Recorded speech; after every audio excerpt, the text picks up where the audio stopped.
আজকে আমি আমসত্ত্ব তৈরি করব। বাজারের আমসত্ত্ব থেকে নিজে তৈরি করে আমসত্ত্ব খাওয়ার মজাই আলাদা। আসসালামু আলাইকুম, কেমন আছেন সবাই? আশা করি ভালো আছেন। আলহামদুলিল্লাহ আমিও খুব ভালো আছি। আজকে আমি আমসত্ত্বর জন্য এখানে আমি 5টা আম নিয়েছি। এখন এই আমগুলো আমি একটি কড়াইতে দিয়ে দিব, তারপর অল্প পরিমাণে পানি দিয়ে আমগুলো আমি ভালোভাবে সিদ্ধ করে নিব। আমগুলো ভালোভাবে সিদ্ধ করে নিতে হবে যাতে করে আমের আঁটি থেকে আমগুলো ছাড়ানো যায়। তার জন্য আমি আমগুলোকে খুব ভালোভাবে সিদ্ধ করে নিব।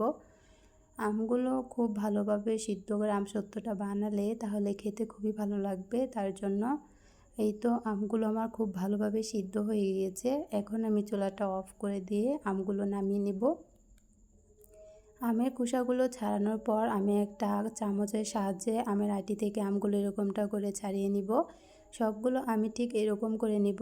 এখন আমি একটা কড়াইতে কয়েকটা শুকনো মরিচ ভেজে নিব। তার জন্য প্রথমে আমি এই কয়েকটা শুকনো মরিচ কড়াইতে দিয়ে দিলাম। এখন আমি শুকনো মরিচগুলো খুব ভালো করে ভেজে নিব। শুকনো মরিচগুলো ভেজে আমসত্ত্ব দিলে তার ফ্লেভারটা আরও বেশি সুন্দর হয়। তার জন্য আমি শুকনো মরিচটা ব্যবহার করব। শুকনো মরিচগুলো আমার খুব ভালোভাবে ভাজা হয়ে গিয়েছে। এখন আমি শুকনো মরিচগুলো গুঁড়ো করে নিয়েছি। এখন আমি একটা কড়াইতে আমগুলো দিয়ে দিব। আমগুলো দেওয়ার পর আমি এখানে সব উপকরণ একে একে দিয়ে দিব। তার জন্য প্রথমে আম সবটুকুই আমি দিয়ে দিলাম। একটু ভালোভাবে নেড়েচেড়ে রেখে তারপর এখানে আমি শুকনো মরিচের গুঁড়াটা দিয়ে দিব। আর ঝালটা যে যতটুকু খাবে সেই পরিমাণই দেওয়াই উচিত। আমি বেশি একটা দিব না, আবার কমও দিব না, পরিমাণ মতোই দিব। তারপর এখানে আমি 1 চামচের মতো বিট লবণ ব্যবহার করলাম। তারপর হচ্ছে চিনি। আমসত্ত্বের চিনিটা বেশি না দেওয়াই ভালো, আবার কম দিলেও ভালো লাগবে না। তার জন্য পরিমাণ মতোই চিনিটা আমি ব্যবহার করেছি। আর হচ্ছে অল্প একটু লবণ। এখন আমি সবগুলো উপকরণ ভালোভাবে মিশিয়ে নিব। আর আমসত্ত্ব বানানোর জন্য বেশি একটা উপকরণের প্রয়োজন পড়ে না। এই কয়েকটা উপকরণ দিয়ে খুব সুন্দরভাবে আমসত্ত্ব তৈরি করা যায়। আমসত্ত্ব বানানোর জন্য আমগুলো ঠিক এরকম করে অনবরত নেড়ে চেড়ে লাল করে নিতে হবে। ঠিক আমারটা এরকম হয়ে গিয়েছে আমসত্ত্ব তৈরির জন্য। আমগুলো অনেকক্ষণ জাল করার পর যখন এইরকম লাল কালার হবে আর যখন একটা আঠালো ভাব চলে আসবে তখন বুঝে নিতে হবে আমসত্ত্বর জন্য তৈরি হয়ে গিয়েছে। এখন আমি চুলাটা অফ করে দিয়ে নামিয়ে নিব। আর চুলাটা অফ করে দিয়ে নামানোর পর আমি অল্প একটু সময় ঠান্ডা করে নিব। তারপর একটা এরকম প্লেট নিয়েছি।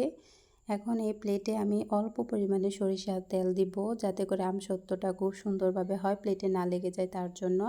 এখন আমি অল্প অল্প করে আমি পুরো আমটা এখানে দিয়ে দিব। সবটুকু আম প্লেটে নেওয়ার পর আমি হাতের সাহায্যে আমটুকু গোল করে নিব। আর চাইলে চামচ দিয়েও করা যায়, আমি চামচটা ব্যবহার করব না। হাতের সাহায্যে আমটাকে এরকম করে গোলাকৃতি করে নেওয়ার পর এইরকম পাতলা করে পুরো প্লেটটা জুড়ে আমি দিব। তারপর রোদে শুকানোর জন্য আমি রোদে দিয়ে দিব। আর আমসত্ত্বটা বাজারের থেকে নিজে এরকম করে তৈরি করে খেলে আরও বেশি মজার হয়। তার জন্য আমি কয়েক ঘন্টা রোদে শুকাতে দিব। আমসত্ত্বটা রোদে ভালো করে শুকালে আমসত্ত্ব খেতে আরও বেশি টেস্টি হয়। তার জন্য আমি আমসত্ত্বটাকে কয়েক ঘন্টা শুকানোর পর ঠিক এরকমটা করে নিয়েছি। আমসত্ত্বটা রোদে যত ভালোভাবে শুকানো হবে দেখতেও খুব সুন্দর দেখা যাবে। আমারটা ঠিক এরকমটা হয়েছে, অনেক সুন্দর দেখা যাচ্ছিল।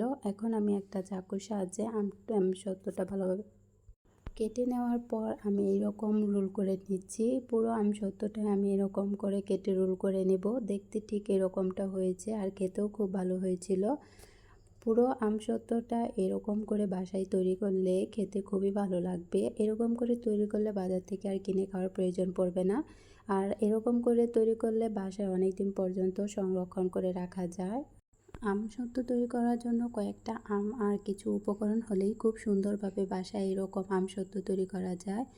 আমসত্ত্বটা আমি এরকম করে বাসায় তৈরি করেছি, আপনারাও চাইলে চেষ্টা করে দেখতে পারেন। আজকে আমার আমসত্ত্বের রেসিপিটা আপনাদের কাছে কেমন লাগলো অবশ্যই কমেন্ট সেকশনে গিয়ে জানাবেন। আর আমার চ্যানেলে নতুন নতুন ভিডিও পেতে আমার চ্যানেলটি সাবস্ক্রাইব করে আমার পাশে থাকবেন। আল্লাহ হাফেজ।